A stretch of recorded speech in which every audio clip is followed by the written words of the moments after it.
Entonces, esta es la clase correspondiente al día viernes 9 de mayo del curso Teoría de la Persona 1.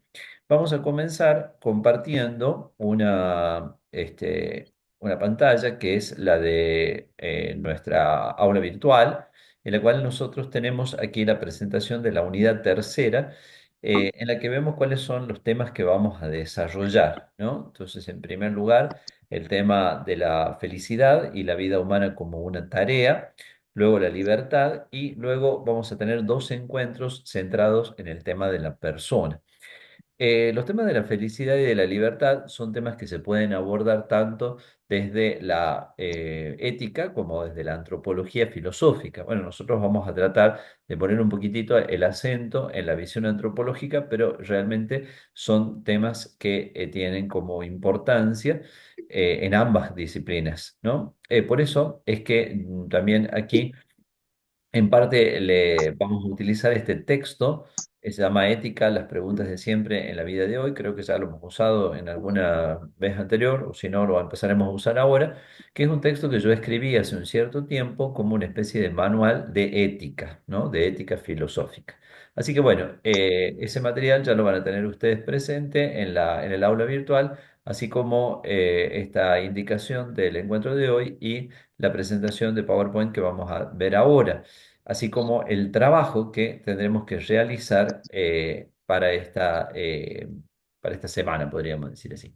Vamos a dejar entonces de compartir esto para que pasemos a compartir esto otro, es decir, la misma presentación de la que hablábamos. Bueno, entonces el tema del fin último y la felicidad. Fíjense ustedes que para empezar, en el título nosotros estamos colocando dos expresiones que son diferentes, pero que están estrechamente relacionadas.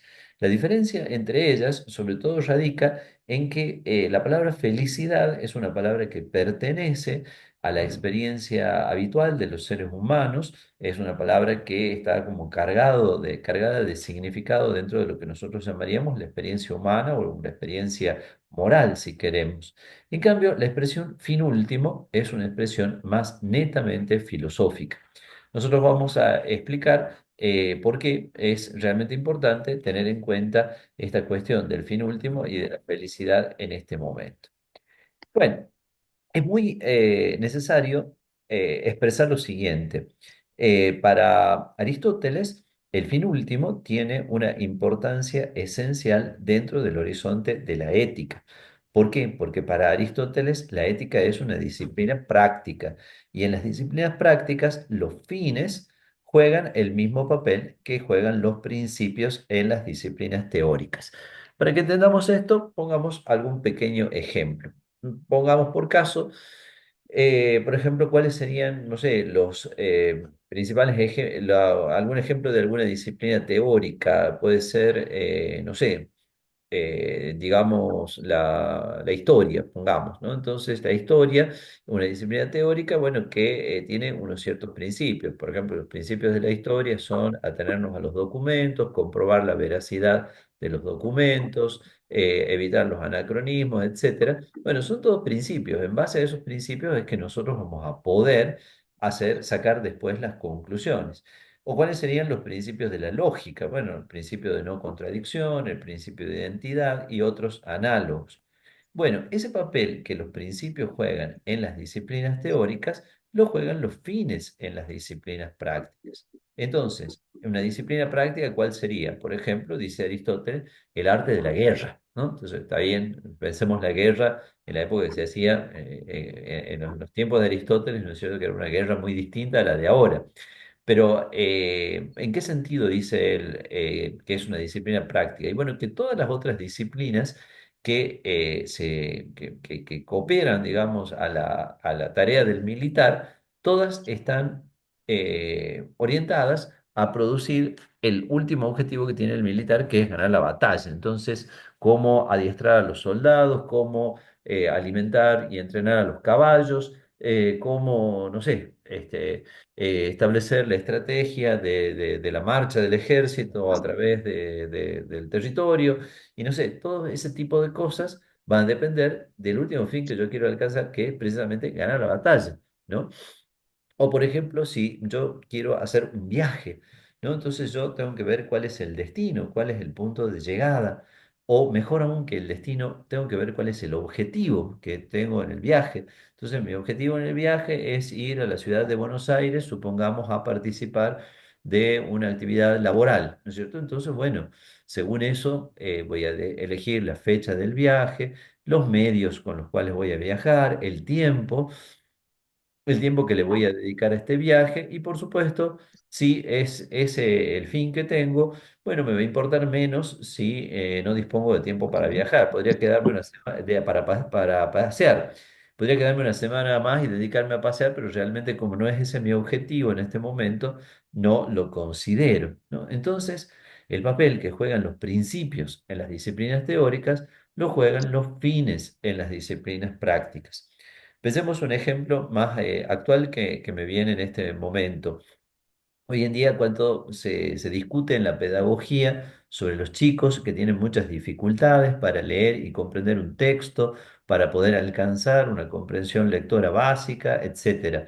Bueno, entonces el fin es que el chico aprenda a leer y entienda lo que lea. Bueno, ese fin sería el que tiene que determinar cuáles son los medios y qué es lo que nosotros vamos a poner en juego, ¿no es cierto? Más allá de a veces de algunas opciones ideológicas que por ahí pueden existir, qué es lo que nosotros vamos a poner en juego a la hora de enseñarle a un chico a leer, porque lo que yo quiero en definitiva es que aprenda a leer y que entienda lo que lee. Ese es mi fin, ¿no? Bueno, si tantas veces los fines son importantes dentro del horizonte de la vida humana y de la vida humana práctica, es muy importante el fin último o bien supremo. El fin último o bien supremo juega un papel esencial dentro de la ética aristotélica. Y entonces, para Aristóteles va a ser fundamental descubrir que existe un fin último de la existencia humana, existe un fin último de toda la vida humana. Y ese fin último no está puesto aquí en la placa, pero me parece importante. Estas diapositivas están hechas más para clases de ética, acá estamos más en antropología. Acá entonces meto una cosa más que apunta a lo estrictamente antropológico. El fin último deriva de la naturaleza de cada una de las cosas. Entonces, yo de un perro espero que cumpla y actúe de acuerdo con la naturaleza del perro y que siga los fines propios de la especie perro. Y entonces de un ser humano voy a esperar también que actúe de acuerdo con la naturaleza. El fin último del ser humano va a estar determinado por la naturaleza humana. Fíjense ustedes que esto es sumamente importante porque en la cultura contemporánea el concepto de naturaleza se encuentra ampliamente desacreditado.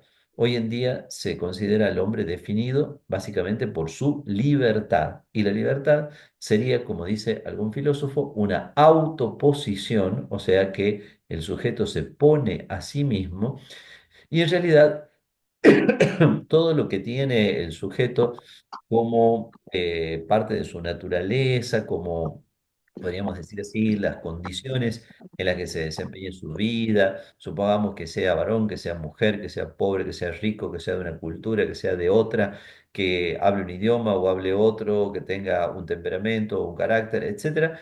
Todo eso es simplemente un material que el ser humano puede manipular a su gusto para moldearlo como él quiera, de acuerdo con el impulso de su libertad. Entonces, fíjense ustedes cómo la pérdida del concepto de naturaleza va a apuntar a una pérdida también del concepto adecuado de un fin último.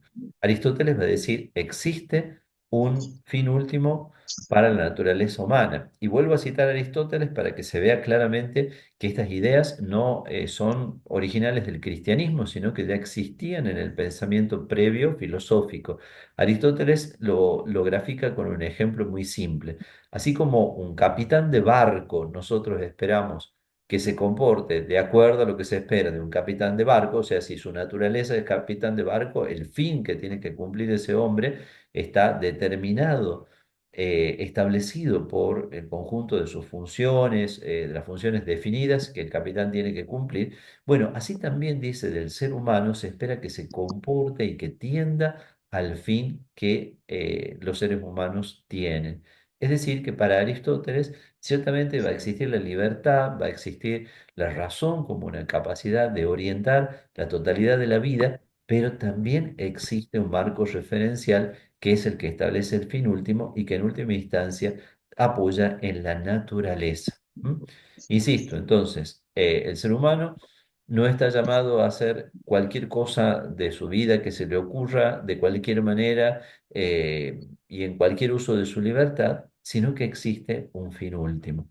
Si nosotros si quisiéramos apurarnos y ir al fondo, y vale la pena decirlo, aunque por el momento no lo vamos a demostrar con toda la argumentación, pero si quisiéramos demostrarlo e ir al fondo de la cuestión, diríamos que el ser humano está hecho para la verdad y para el bien, ¿sí? Para alcanzar la universalidad de la verdad, la plenitud del bien por medio de su inteligencia y de su voluntad. Cuando nosotros perdemos de vista esto, entonces ya el ser humano termina siendo como una especie de juguete cree ser libre con una libertad absoluta, pero termina siendo como una especie de juguete de las distintas ideologías que lo llevan un poco a los bandazos para aquí o para allá. Algunos lo convierten en un ser absolutamente individualista que termina naufragando en mil opciones que nunca pueden saciar su corazón, ¿no? Y es el caso característico de las civilizaciones occidentales. Ustedes leyeron algún texto de Remy Bragg para hacer algunos de los prácticos anteriores. Y Remy Bragg tiene otros textos también muy fuertes en el mismo sentido que muestra el vacío de la civilización occidental mostrado como en un signo bastante claro en la baja de la natalidad. El ser humano de hoy en Occidente lleva una vida súper cómoda y placentera y de bienestar gracias a la tecnología, pero evidentemente no considera que el ser humano no sea un bien tan grande que valga la pena producir, si cabe la expresión producir, otros seres humanos en este mundo, ¿no es cierto? No vale la pena. Es decir, ¿cómo será la baja autoestima de raza humana que tenemos, que parece que no vale absolutamente la pena que haya más seres humanos en este mundo? Entonces, vemos como toda una generación que incluso podríamos llamar en esta terminología de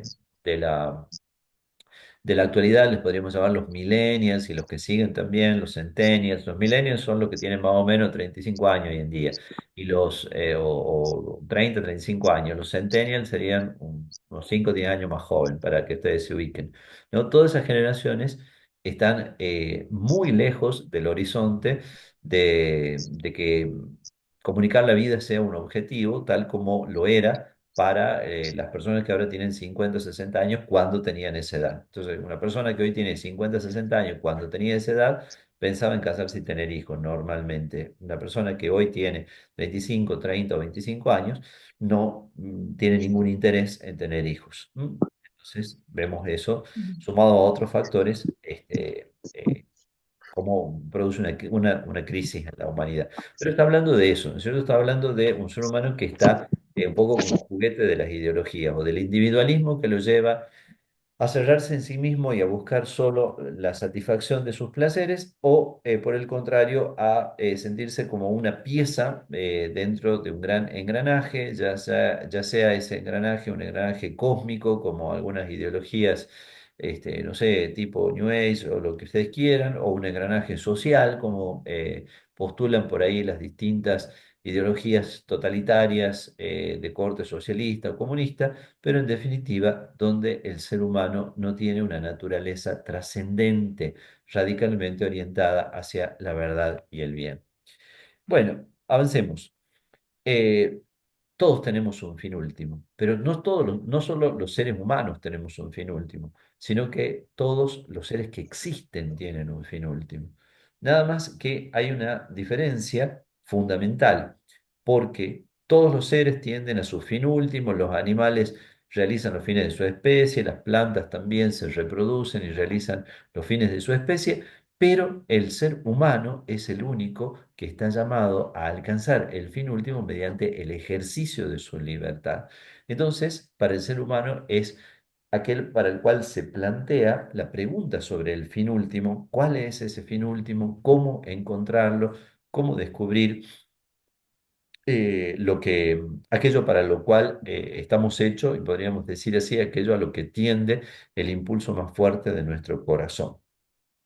Cuando los filósofos se ponen a analizar esta cuestión del fin último, dicen que tiene que ser perfecto, tiene que ser completivo, tiene que llenar al hombre de alguna manera, tiene que ser apetecido naturalmente, o sea, no es una cuestión artificial. Fíjense ustedes que en eso hay como una idea bastante interesante que es la de la creación de necesidades, ¿no? La moderna sociedad de la imagen, de la propaganda y del consumo nos lleva a una permanente creación de necesidades. Entonces, estamos creando necesidades todo el tiempo y entonces, pero claro, todas esas cosas no son apetecidas naturalmente. Si nosotros, hay cosas que si nosotros nunca en la vida no hubiéramos visto, ni siquiera nos hubieran producido la más mínima inquietud de querer tenerlas, ¿no es cierto? Entonces, si uno dice, bueno, nunca hubiera ido a mirar esas vidrieras, capaz que viviría más tranquilo, porque ahora estoy pensando en cuánto me gustaría comprarme esa cosa y resulta que esa cosa es o muy cara bueno, o me genera dudas si realmente será necesario o no comprar. Bueno, entonces, apetecido naturalmente y además es principio de unidad de todo lo que se quiere. Nosotros sabemos que la experiencia humana es una experiencia muy compleja. El ser humano es complejo. Está no solamente formado por alma y cuerpo, sino que también en la misma alma y en el cuerpo esa complejidad se articula en variedad de estructuras, de experiencias, de dinámicas. Pero entonces tiene que haber algo que unifique todo lo que queremos. Fíjense, este punto es importante como para una aplicación práctica, para ustedes, para sus alumnos, no sé, para todos, para los hijos, o no sé. El ser humano cuando no tiene un principio de unidad está disperso, está dividido y entonces lleva una vida angustiada. Es como el que tiene una doble vida, bueno, sí, como el hombre que tiene dos mujeres, o sea, ese hombre que tiene dos mujeres capaz que no está angustiado, o sea, no sé si a veces capaz que es tan sinvergüenza que ni angustia le da, pero esa persona tiene que estar permanentemente escondiéndose, permanentemente vive en una especie de falsedad. Igual nos pasa a nosotros cuando no le damos unidad a todo lo que queremos. Entonces, yo persigo dos proyectos al mismo tiempo, pero los dos proyectos son contradictorios, y entonces, ¿qué hago con eso? No, no puedo vivir así. Eh, o a veces, quizá porque tengo el afán de hacer muchas cosas, bueno, me embarco en varios proyectos a la vez y, por ejemplo, resulta que, no sé, tengo una familia con varios hijos, pero al mismo tiempo me metí en un proyecto que me insume, no sé, por decir cualquier cosa, 20 horas al día, que es un proyecto buenísimo, interesantísimo, todo lo que ustedes quieren, y bueno, no voy a poder hacer las dos cosas al mismo tiempo. A los jóvenes les pasa mucho eso, ¿no? Les pasa mucho que no encuentran a veces el principio de unidad. Entonces, con esa ilusoria creencia de que uno va a ser siempre joven y que va a tener muchísimas fuerzas para hacer todo lo que quiere en la vida, se embarcan en más proyectos de los que realmente pueden sostener. Bueno, llegados a este punto, Aristóteles dice claramente, el fin último del hombre es alcanzar la felicidad. Y diciendo algo que ya habían dicho antes de él y que después de él repetirán montones de veces, en general los filósofos, dicen que todos los hombres desean ser felices. Ahora, parece muy obvio, pero le agreguemos una palabrita más y ya vamos viendo cómo lo va calificando el tema Aristóteles. Todos los hombres desean naturalmente, naturalmente ser felices. O sea que si lo desean naturalmente quiere decir que es algo que no se puede manejar a placer o a voluntad, como a capricho de uno. Y no solo eso, que desean naturalmente ser felices, sino que hay un gran desacuerdo entre todos los hombres. Y uno podría decir, bueno, ¿cuál es el problema? Que haya un desacuerdo, que cada uno piense lo que quiera. El problema es que hay nociones adecuadas y nociones inadecuadas de la felicidad. Hay nociones adecuadas y nociones inadecuadas. Si uno basa su conducta en una noción inadecuada, ¿no? Entonces uno no va a poder alcanzar ese objetivo, ¿no? Es como cuando uno va a jugar un juego y no sabe las reglas, ¿no es cierto? Cuando uno no sabe cuáles son las reglas del juego, entonces no va a ganar nunca. Si uno pensara, por ejemplo, que en un partido de fútbol gana el que patea más fuerte, ¿no es cierto? Entonces, jugaría de una determinada manera, pero habría que decirle, miren, no, por patear muy fuerte la pelota usted no va a ganar, usted va a ganar si hace más goles que el otro, ahí va a ganar. Entonces hay que saber cuál es el objetivo, porque si tenemos mal planteado el objetivo, si tenemos mal puesta la felicidad, todo lo que nosotros hagamos va a ser esfuerzo inútil. ¿M? Entonces, y no vamos a conseguir ese objetivo. No es que Aristóteles, ni tampoco Tomás, ni ninguno de los filósofos que argumentan en esa misma línea, piensen que el concepto de felicidad es como un concepto rígidamente establecido. Ese concepto de felicidad marca una orientación, pero no significa que las personas lo puedan realizar, no lo puedan realizar de múltiples maneras, porque lo pueden realizar de maneras muy variadas, ¿cierto? Entonces, pero siempre dentro de ese mismo marco referencial. Y ahí entra de nuevo el juego de la naturaleza. Por ejemplo, aquí me voy a permitir hacer una pequeña propagandita, como dicen.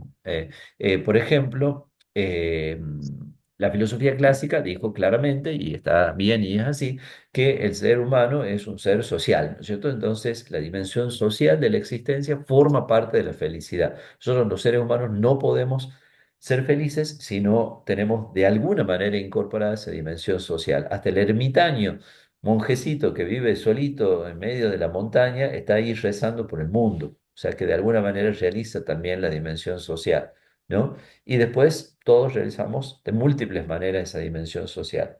Fíjense como un gran mérito, y acá viene la propagandita, de San Juan Pablo II en la teología del cuerpo ha sido mostrar que no solamente todos tenemos esa dimensión social, que era algo que ya lo requete sabía la filosofía de todos los tiempos, sino también que tenemos todos una dimensión filial, una dimensión esponsal y una dimensión paterna o materna. Y bueno, uno puede decir, pero ¿y el que no tiene hijos? ¿Y el que no se ha casado? Y bueno, todos tenemos esas dimensiones. Nada más que estamos llamados seguramente a realizarlas de muy diversas formas, de muy diversas formas. Algunos las realizarán a través de la institución natural del matrimonio, otros las realizarán de otra manera. Los consagrados tendremos una manera propia de realizarlo, otras personas las realizarán de maneras diversas, pero todos, de alguna manera, tenemos ese tipo de vocación, ya hablando con un término teológico. Entonces forma parte también de la finalidad del hombre. Bueno, volviendo un poco a la filosofía, hay una muy buena distinción que es importante también tener en cuenta que aparece hacia la última parte de esta placa, y es la distinción entre el fin último entendido en un sentido de actividad dominante y la otra, el fin último inclusivo, ¿no? Acá me salí de la pantalla. Ahí está. Bueno, entonces con el fin último inclusivo, ¿no? ¿Qué quiere decir? ¿En qué consiste esta diferencia? El fin último dominante viene a ser aquel objetivo último, podría así decirlo, de mi actividad. Entonces, hay una cosa, una realidad que es el objetivo último que yo quiero alcanzar. Bueno, esa es la pregunta que filosóficamente nosotros nos hacemos. La consideración del fin último desde una perspectiva así de una sola cosa final a la cual yo tengo que llegar, ¿no? Es importante porque nos permite ordenar adecuadamente el conjunto de la acción. Entonces, supónganse ustedes, lo pongamos en el marco de un fin último relativo, no de un fin último absoluto. Supónganse que una persona está estudiando una carrera, entonces el fin último de estudiar la carrera es recibirse, ¿no es cierto? Entonces, recibirse es el último objetivo, entonces todo lo que sirva para recibirse, yo lo voy a hacer. Entonces, si hay una materia optativa, bueno, capaz que eso ya ocupa un lugar menos importante, porque mi objetivo es recibirme. Si hay un viaje que dura 6 meses y que uno lo lleva, bueno, uno puede decir, capaz que el viaje es una gran experiencia, qué sé yo, pero mi objetivo es recibirme. Entonces, si hago el viaje, voy a perder mucho tiempo y voy a demorar en recibirme, ¿no? Entonces, el fin último dominante es ese punto último. También el ejemplo del viaje nos puede servir. No sé, supóngase que yo agarro mi autito y lo pongo a andar en dirección a Buenos Aires. Pero bueno, de golpe veo que paso por un lugar y dice, bueno, desviando a 7 kilómetros usted va a ver una referencia histórica interesantísima de no sé qué cosa que pasó.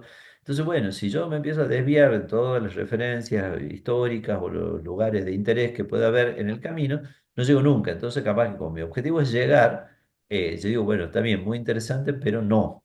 Si me desvía del camino, no, pues me hace perder tiempo, ¿no? El problema es que la vida humana, como dijimos recién, es una vida muy compleja, es compleja. Entonces, si es compleja, tiene un montón de elementos que están articulados entre sí.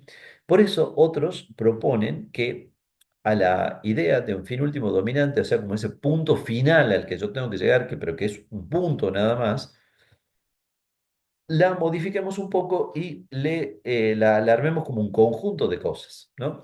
Es como esa dinámica que a veces se le hace hacer al chico de la secundaria, que uno le dice, bueno, suponete que yo te voy a llevar a una isla desierta, y en tu mochila solamente podés poner 3 cosas. ¿Cuáles serían las 3 cosas que pondría, ¿no?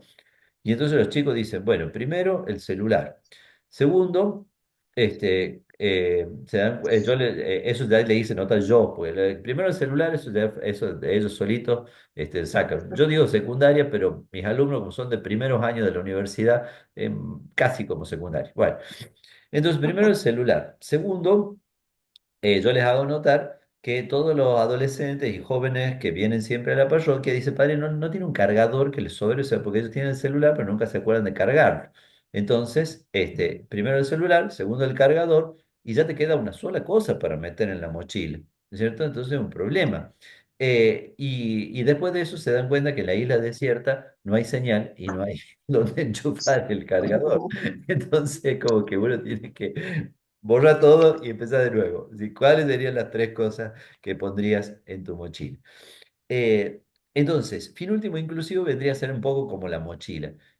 Para ser feliz, ¿qué necesitas? Y uno podría decir, ya hablando más en serio y dejando de lado un poco la chanza sobre el celular, podría decir, bueno, a ver, necesito a mis seres queridos, bueno, necesito mi salud, necesito, bueno, no sé, algunas cosas más. A ustedes dirán, cada uno dirá, ¿no? Entonces, el fin último inclusivo complementa la visión anterior del fin último dominante en el sentido de que ayuda a que nosotros entendamos que como la vida humana es muy compleja, necesita de muchos factores para poder decir, bueno, alcancé realmente la felicidad, alcancé de verdad mi plena realización.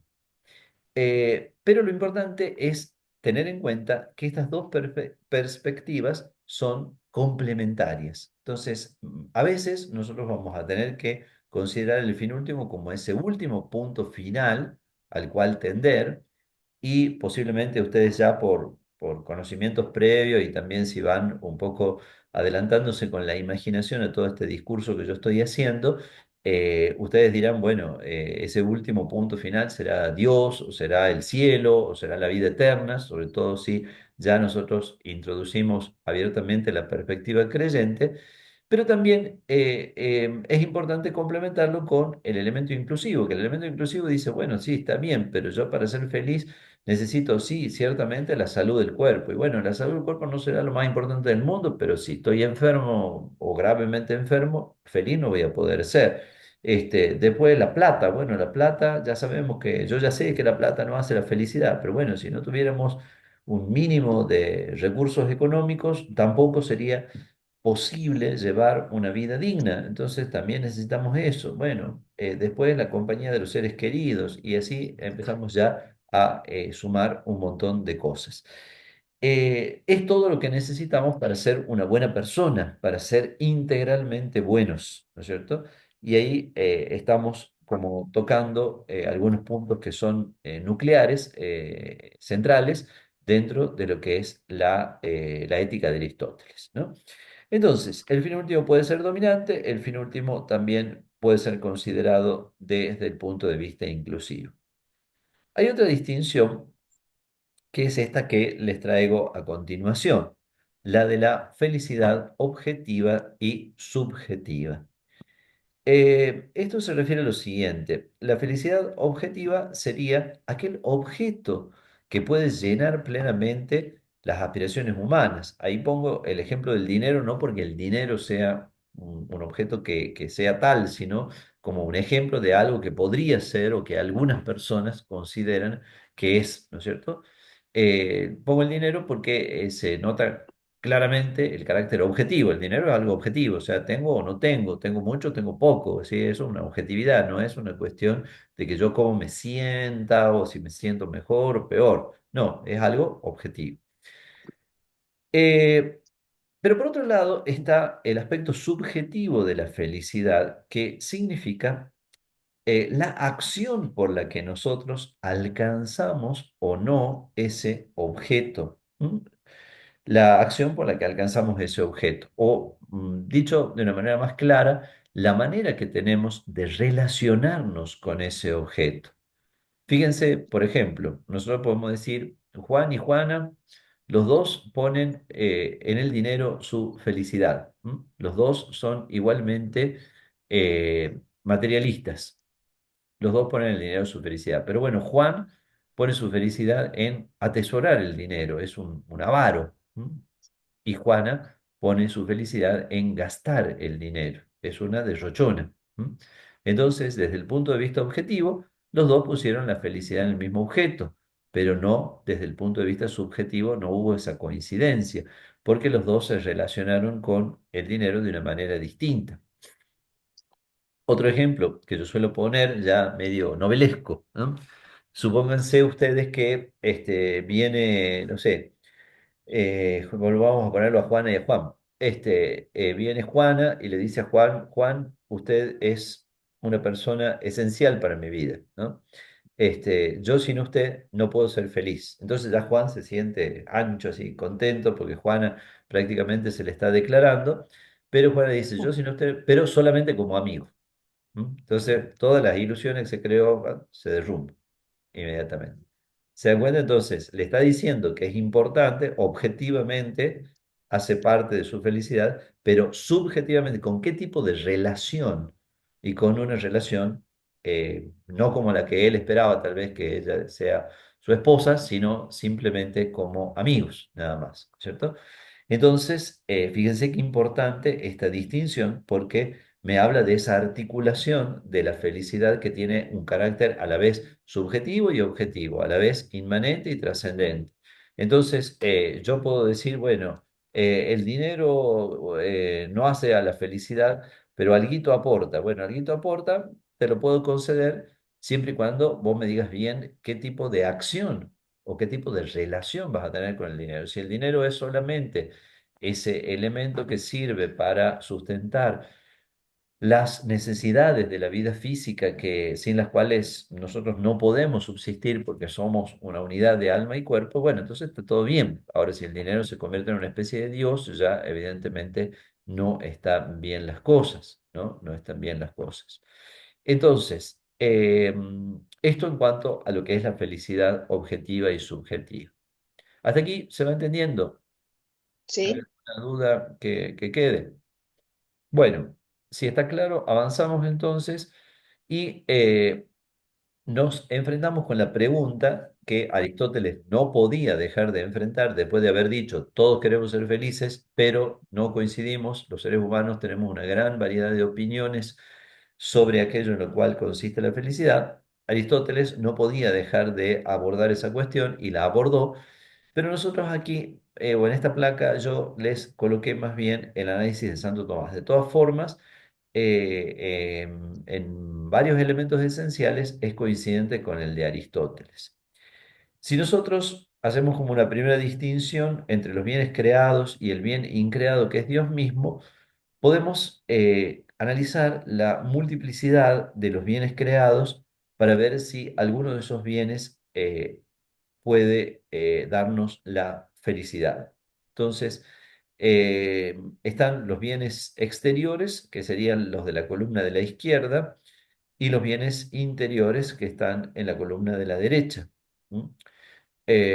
Y entonces podemos nosotros eh, considerar todo un rango de bienes, ¿no es cierto? A ver si estos bienes, cualquiera de estos bienes puede realmente ser el fin último, o sea, aquel fin que es perfecto, que llena, completivo, como decíamos, que es querido naturalmente y que es el principio de unidad de todas las otras cosas que Mm, nosotros queremos. Esa era la claro. definición que habíamos dado poco más antes. Entonces, aquí parece como que uno se pusiera en una especie de papel de predicador, pero es interesante el análisis que hace Santo Tomás, que como digo, no está muy distante en este tipo de cosas de lo que ya decían Aristóteles y muchos filósofos antiguos, incluso paganos. Bueno, ¿puede la felicidad consistir en las riquezas?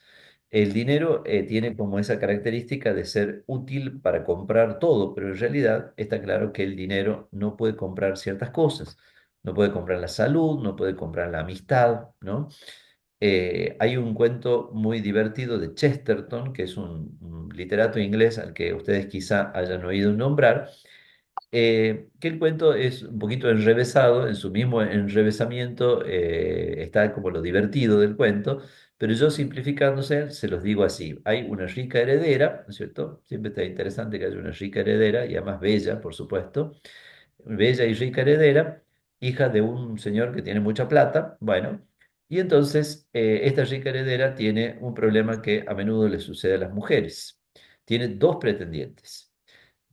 Un pretendiente, que es el que a ella más le gusta, es el que menos interés le demuestra. Y el que a ella menos le gusta es el que más la persigue o el que más la...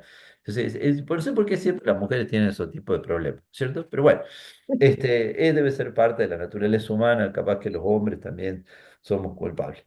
Bueno, la cuestión entonces se entiende, ¿verdad? El que a ella le gusta es el que es más frío, Menos. menos, digamos, cercano a ella. Y el que a ella menos le gusta, ese es el que más está encima. Resulta ser que muere el padre de esta bella y rica heredera y aparece en escena un escribano, un albacea, un señor que pasa a detallar el testamento y la situación financiera del muerto. Y para decirlo en pocas palabras, el escribano dice lo siguiente: señores, todos ustedes creían que el señor tenía muchísimo dinero, yo les cuento a ustedes que no tiene un peso. ¿M? Es un tipo que está quebrado, arruinado, hizo muy malos negocios. Así que, señorita, usted que se creía una rica heredera, yo le voy contando que no tiene nada, o sea, no heredó nada. Entonces, en ese momento se produce el feliz desenlace en el cual el pretendiente que a ella menos le gustaba y que antes era el más intenso, digamos así, se va. Y en cambio, el que a ella más le gustaba, que era el reacio, ahora se le acerca ya con mucha más confianza, ¿no es cierto?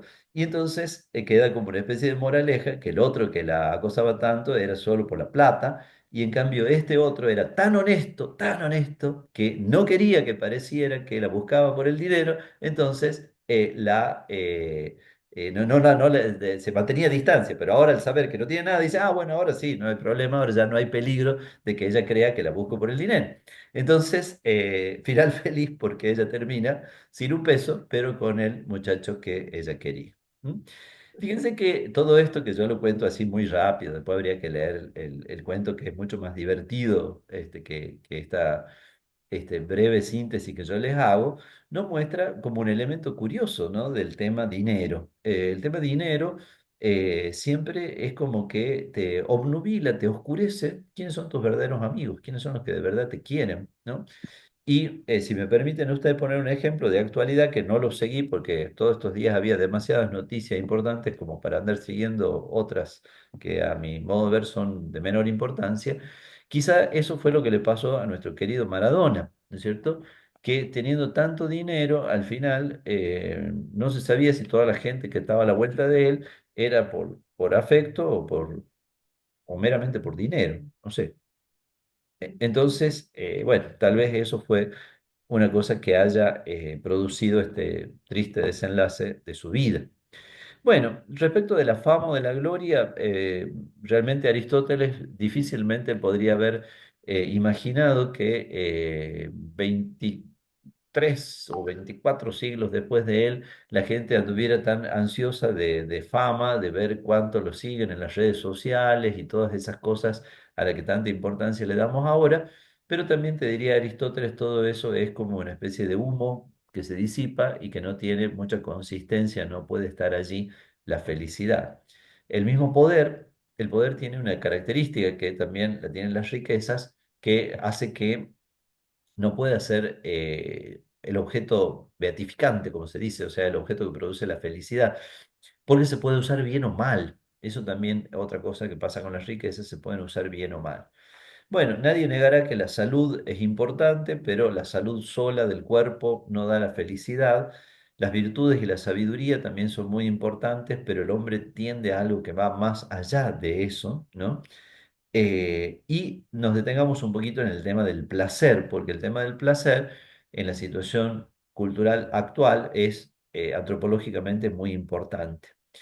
Aristóteles dice lo siguiente, dice varias cosas respecto del placer, pero primero tengamos en cuenta lo siguiente, el placer, dice Aristóteles, es un epifenómeno, es como una especie de manifestación posterior de una actividad plena. Entonces, cuando nosotros realizamos una actividad plena, después sentimos placer. Entonces, el placer en sí mismo no puede ser la felicidad.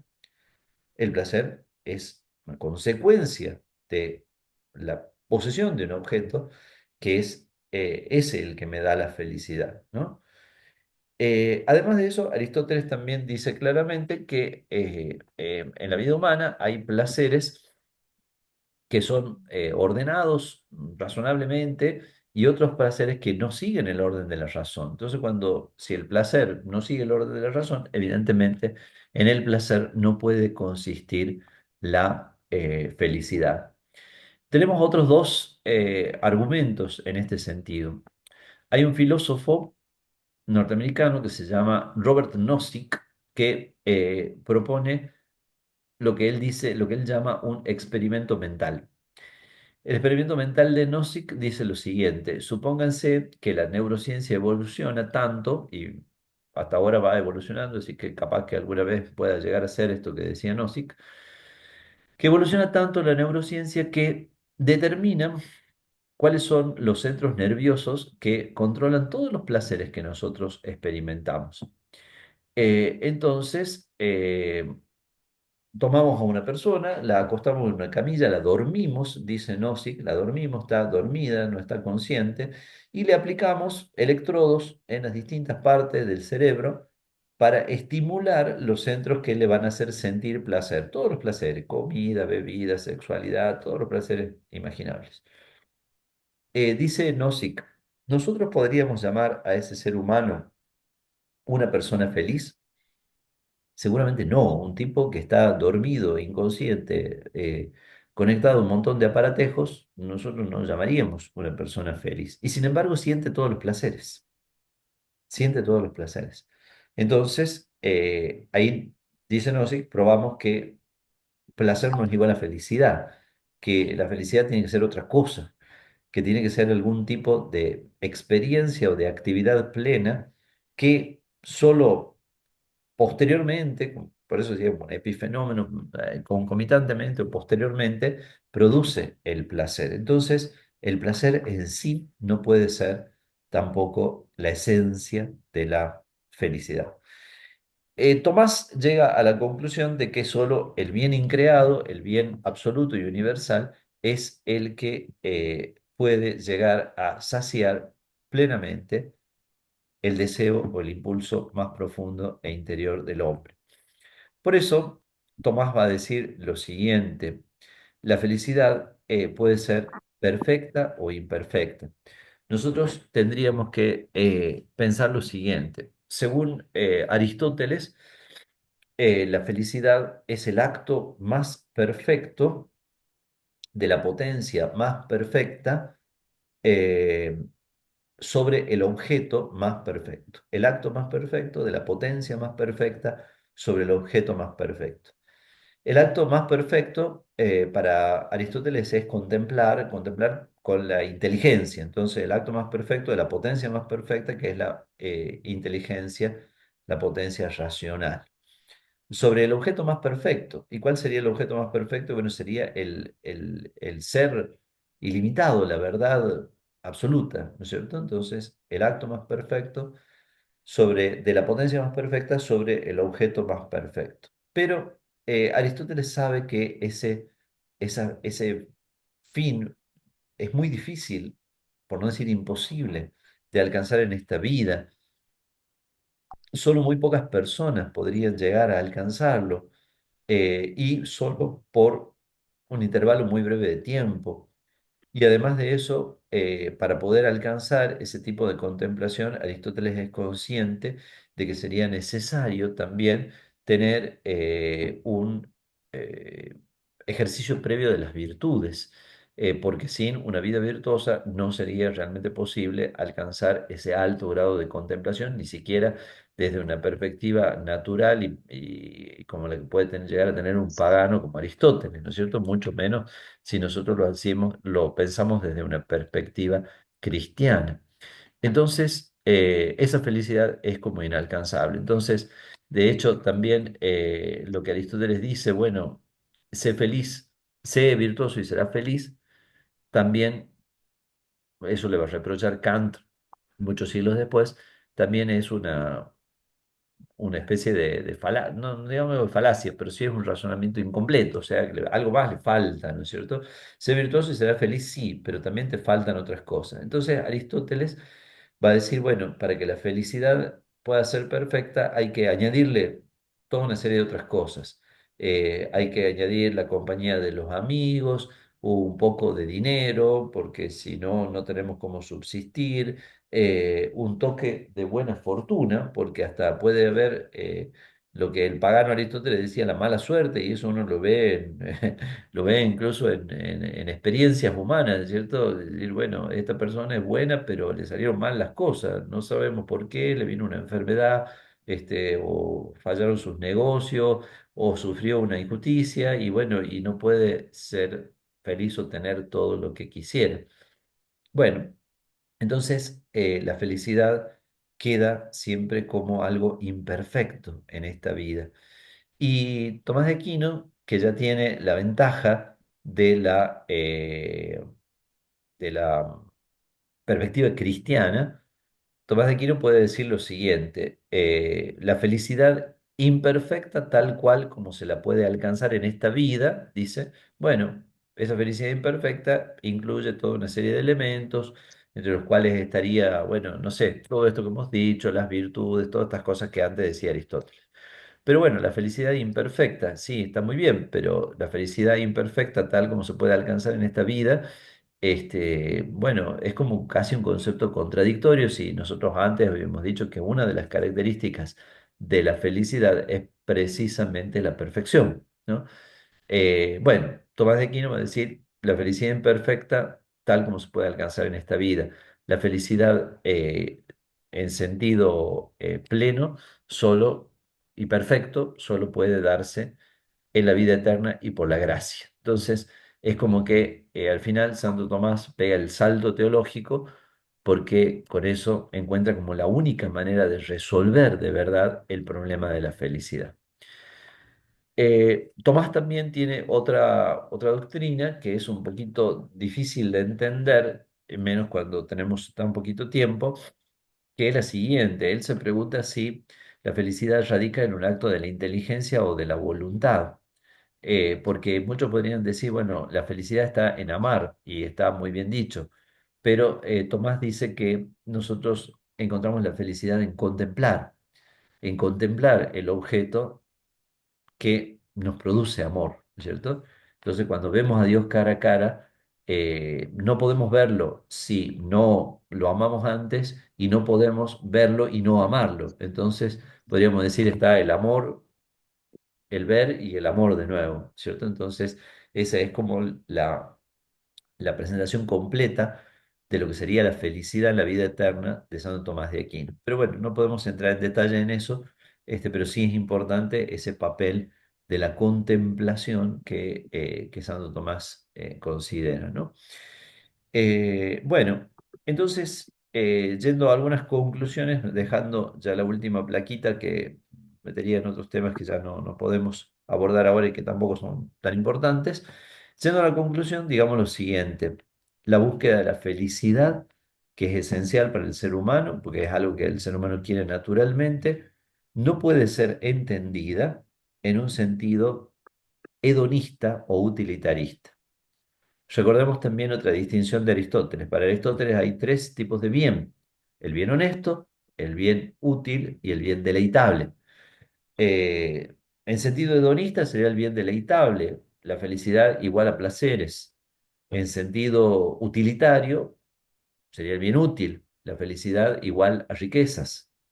Eh, Aristóteles y Tomás van a decir, no, el ser humano trasciende tanto esa dimensión de los placeres y de las riquezas, y su felicidad está en el bien honesto, o sea, en el ser verdaderamente bueno y obrar el bien en sentido pleno, sin ningún tipo de cualificaciones, de atenuaciones, ¿cierto?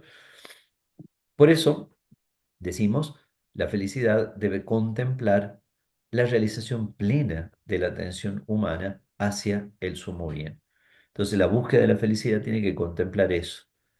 Hoy en día, lamentablemente, tenemos una visión tan mezquina y tan pobre, ¿no? Que decimos, bueno, leemos artículos en el diario para decir, bueno, para ser feliz hace falta un ingreso anual de tantos euros o de tantas libras esterlinas, porque a veces son los ingleses los que hacen este tipo de artículos. No, bueno, sin duda, sí, para un ingreso de tanta plata sí será necesario para vivir dignamente o para vivir con un cierto desahogo, pero bueno, no, ser feliz es otra cosa, ¿no? O a veces percibimos todas esas falsas imágenes de la felicidad que aparecen permanentemente en la vida y en la cultura actual, sobre todo con la idea también de que la felicidad es algo como que cada uno lo hace como quiere, ¿no es cierto? Entonces, cualquier tipo de prédica que diga esto no está bien o este estilo de vida no es correcto o este estilo de vida no es adecuado de acuerdo a la naturaleza y a la dignidad de la persona humana, entonces se interpreta como intolerancia, como fundamentalismo y todos esos rótulos que tantas veces nos ponen. Entonces, no, la felicidad tiene una cara auténtica, un rostro auténtico que todos tenemos que descubrir, pero también tenemos que saber que tiene muchos rostros inauténticos. Entonces, poder decir eso es ser honesto con la gente, es ser honesto con nuestros educandos, con nuestros alumnos, es ser honesto con nosotros mismos, con las personas que nosotros nos relacionamos, ¿no es cierto? Entonces, descubrir que si no tiene en cuenta la búsqueda, la atención humana hacia el sumo bien, cualquier propuesta de felicidad va a ser muy parcial y hasta engañosa. Bueno, con esto cerramos, ya dejamos este último punto sin tratar y sí, ustedes van a tener ya el práctico, ¿no? Que está ya puesto en la página. Ya se lo voy a poner visible. Se lo voy a poner visible, que es este práctico que dice, ¿dónde está? Comentario de texto, concepciones de la felicidad. Es un texto de 3 paginitas que está justamente en el libro ese que les he colgado, ese libro virtual que les colgué, en las páginas 109 a 111. Un texto que originalmente está en inglés, así que yo ya en mi libro lo tengo traducido al español para que esté accesible a todos. Entonces, hacer un comentario de ese texto del filósofo MacIntyre, que es un filósofo contemporáneo, neoaristotélico, diríamos. ¿Mm? Muy bien, entonces con esto damos por terminado y si Dios quiere, nos estamos viendo la próxima. Ahí me parece que Silvana tiene otra Sí, se ha ido. peor que yo que tengo la misa, así que Ajá. yo me voy. Nos vemos si Dios Bueno, quiere. padre. Nos vemos, Bueno, padre, padre. Gracias. hasta luego. Gracias.